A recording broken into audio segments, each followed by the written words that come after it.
trying to collect the money, but they don't know insurance is very, very stiff when it comes to claim. If you are the person whose name is on that form, you are the rightful claimant.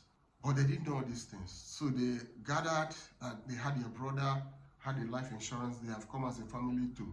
Unfortunately for them, I was the account officer.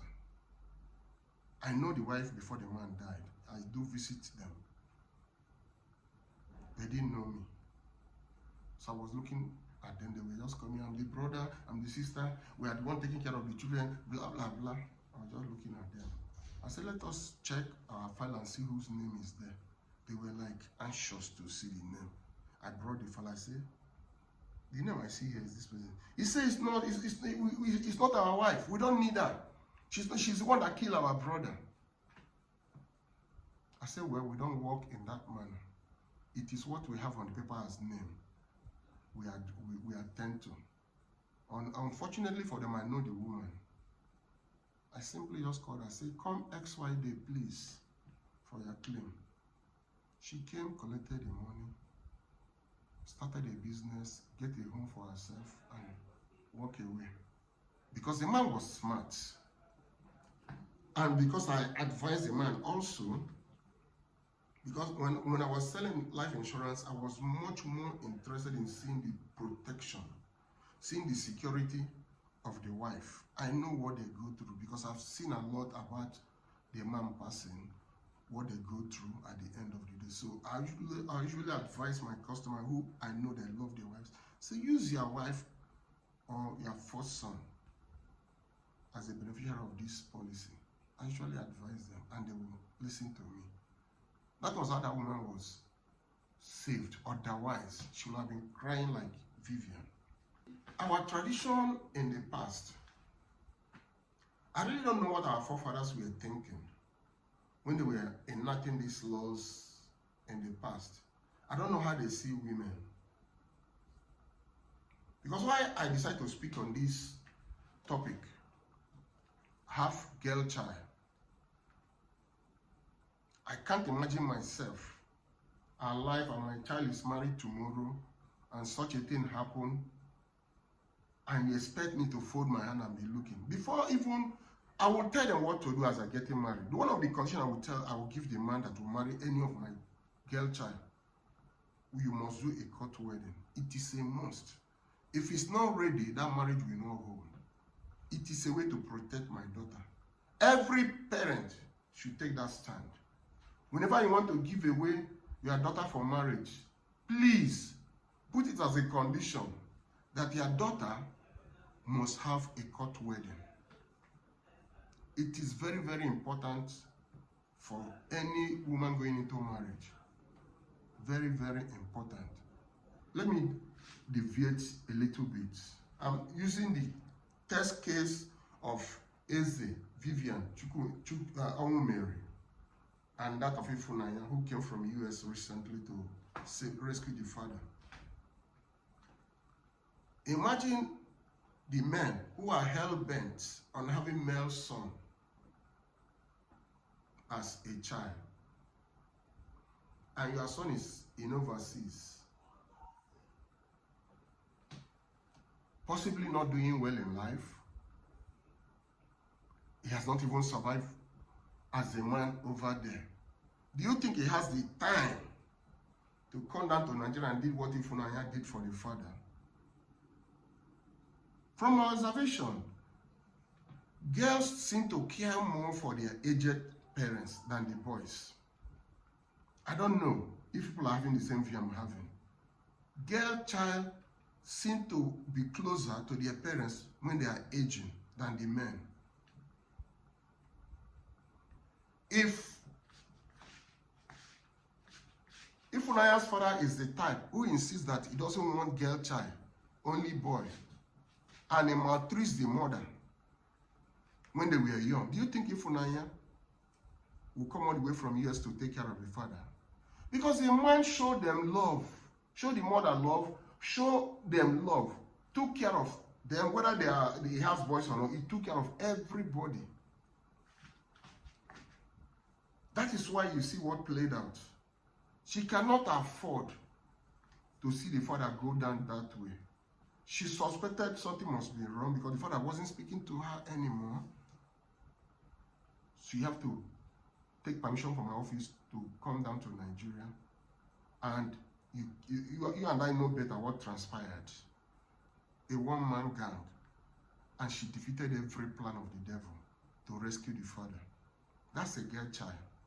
And the same girl child is the same girl other men are rejecting, making life so miserable for their wife just because they deliver girls as child for them. Our tradition has made so many men, I don't know how to describe them. They are not visionary. The time has come for every young family, for every parent to gradually start walking away from certain tradition they believe in. Go to the East. I think it's very rampant there. You see a grown-up lady, beautiful, well-educated, at her prime. Nobody's asking her for marriage. It's not that she's sick. It's not that she's mental.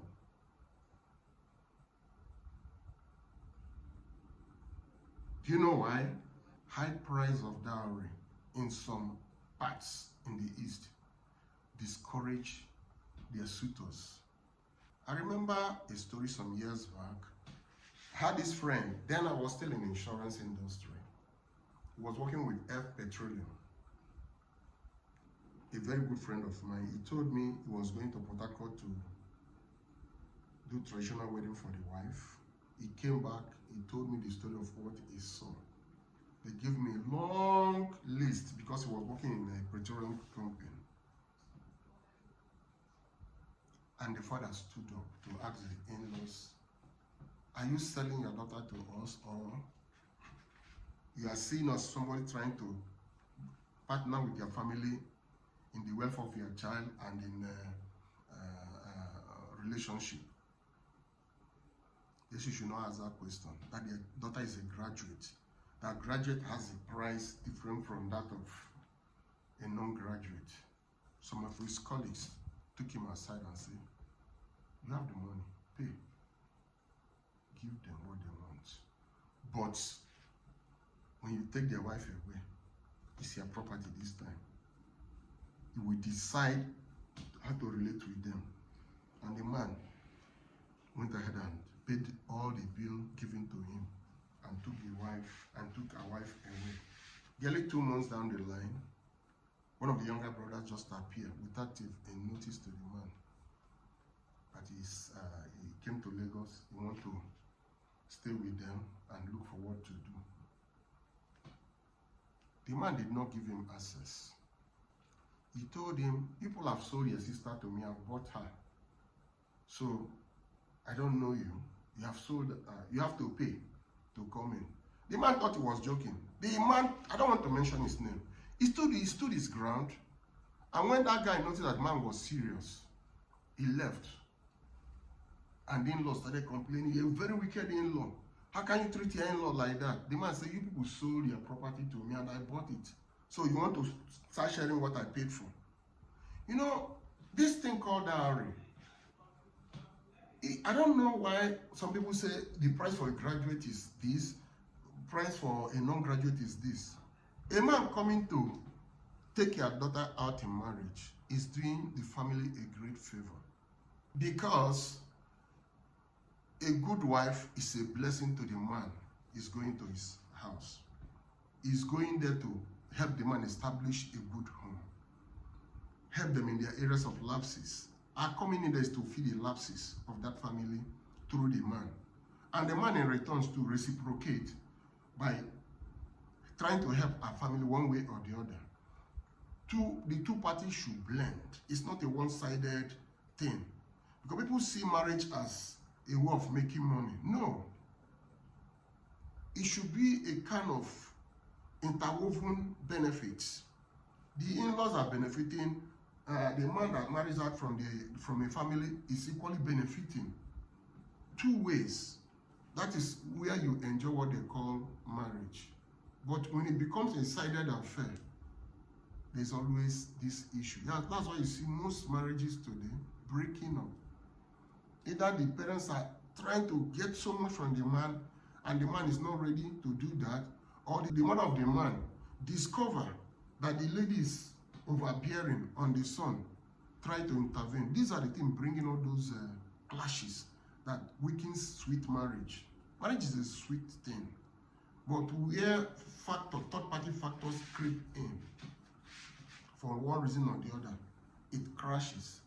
And the woman and the man are usually the best losers. Because the parents, the sisters, the brothers have nothing to lose if that marriage breaks up. Two of them are the best losers. Tradition concerning marriage, especially the dowry aspect, is something I wish is possible the government come up with a law to that, because so many women that are willing to marry are not married today because of all these factors.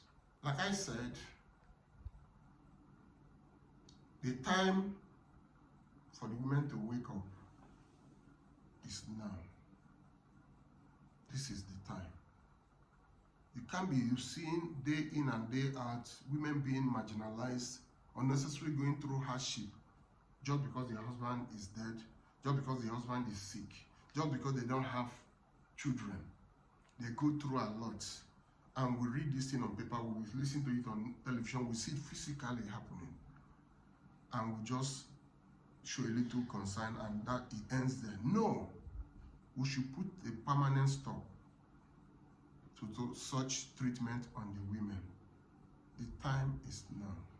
Let he who has ears, let him hear.